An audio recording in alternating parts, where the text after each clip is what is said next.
ఎన్నికల్లో రైతులకు ఇచ్చిన హామీలు అమలు చేయాలని పోస్ట్ కార్డు ఉద్యమం చేపట్టారు సిద్దిపేటకు చెందిన రైతులు. కాంగ్రెస్ పార్టీ ఇచ్చిన రైతు హామీలు అమలు చేయకపోవడంతో ఆవేదన చెందారు రైతులు. ఇచ్చిన మాట ప్రకారం రైతు హామీలను అమలు చేయాలని కోరుతూ సీఎం రేవంత్ కు పోస్ట్ కార్డు ద్వారా ఉత్తరాలు రాశారు. సిద్దిపేట పత్తి మార్కెట్ యార్డులో, సిద్దిపేట రూరల్ మండలం రాఘవాపూర్, చిన్నకోడూరు మండలం మార్కెట్ యార్డులో, నంగనూరు మండలం సిద్దన్నపేట మార్కెట్ యార్డులో రైతులు సీఎం రేవంత్ రెడ్డికి పోస్ట్ కార్డు ద్వారా ఉత్తరాలు రాశారు. ఎకరానికి 15,000 రూపాయల రైతు భరోసా, వరి ధాన్యానికి 500 రూపాయల బోనస్ వెంటనే రైతు బంధు 10,000కు బదులుగా 15,000 రూపాయలు, రైతు కూలీలకు 15,000 రూపాయలు.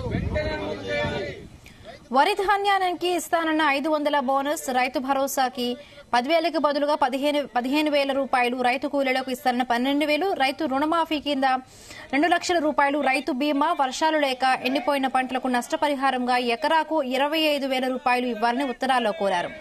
హామీలను వెంటనే అమలు చేసి రైతులను ఆదుకోవాలని డిమాండ్ చేశారు. ఇచ్చిన హామీలు అమలు చేయకుంటే ఎంపీ ఎన్నికల్లో ఓటుతో గుణపాఠం చెబుతామని హెచ్చరించారు సిద్దిపేట నియోజకవర్గ రైతులు.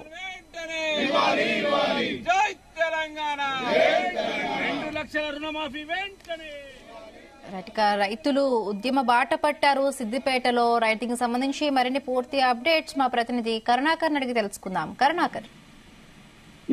హిమబిందు, సిద్దిపేట మరో ఉద్యమానికి తెరలేపిందని చెప్పుకోవచ్చు. ఇక్కడ ప్రాంత రైతులు ఉత్తరాల ద్వారా సీఎం రేవంత్ రెడ్డికి తమ గోడును వెళ్లబుచ్చుకున్నారు. ఈ ప్రాంత రైతులు సిద్దిపేట, చిన్నకోడూరు, నంగనూరు మండలానికి చెందిన ఈ ప్రాంత రైతులు మరి ఇతర గ్రామాలకు చెందిన రైతులందరూ కలిసి స్థానిక పత్తి మార్కెట్ యార్డ్ లో పోస్ట్ కార్డుల ఉద్యమానికి తెరలేపారు.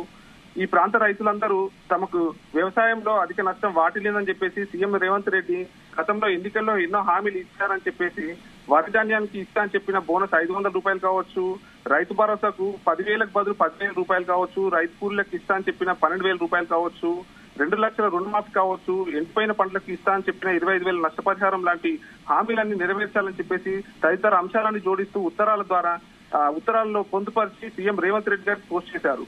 ఒకవేళ ఇచ్చిన హామీలు మాత్రం నెరవేర్చినట్లయితే ఈ ఎన్నికల్లో ఎంపీ ఎన్నికల్లో తగిన గుణపాఠం చెప్తా అని చెప్పేసి కూడా హెచ్చరిస్తున్నారు వీళ్ళు. హిమబిందు, ఈ అంశానికి సంబంధించి సీఎం రేవంత్ రెడ్డి వరకు వెళ్లిందా? ఎట్లా రెస్పాన్స్ వస్తోంది సర్కార్ నుండి? సర్కార్ నుంచి ఎలాంటి రెస్పాన్స్ వస్తుందో ఇంకా మనం వేచి చూడాల్సింది. ప్రస్తుతానికి మాత్రం వీళ్ళు మాకైతే ఇక్కడ ఇప్పుడు కరువు వాటిల్లింది, పంట చేతికొచ్చిన పంటలు అయితే నష్టం వాటిల్లింది, చేతికొచ్చిన పంటలన్నీ ఎండిపోతున్నాయి, మాకు ఇస్తా అని చెప్పిన హామీలు మాత్రం రైతులకు, ప్రత్యేకించి రైతులను ఎలాంటి కోణంలో పట్టించుకోవడం లేదు. రైతులకు పక్షపాతిగా ఉన్నది ప్రభుత్వం.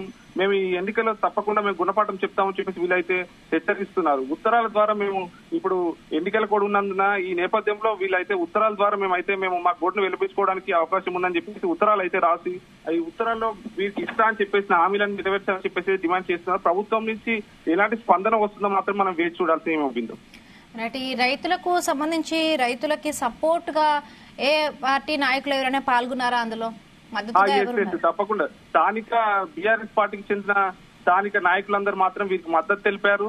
వీరి వెంట రైతుల వెంటనే ఉన్నారు. రైతులకు ఎలాగైనా న్యాయం చేయాలని చెప్పేసి బీఆర్ఎస్ పార్టీకి చెందిన స్థానిక నాయకులు కూడా వీళ్ళు రైతులకు మద్దతు తెలిపారు.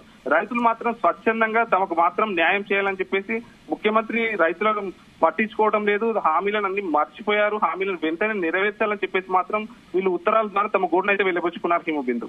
Right, thank you Mallikarjun, thanks for the updates. జై తెలంగాణ. కాంగ్రెస్ ప్రభుత్వం రైతులకు ఇచ్చిన హామీలను వెంటనే రైతులకు ఇచ్చిన హామీలను వెంటనే రైతుల కింటల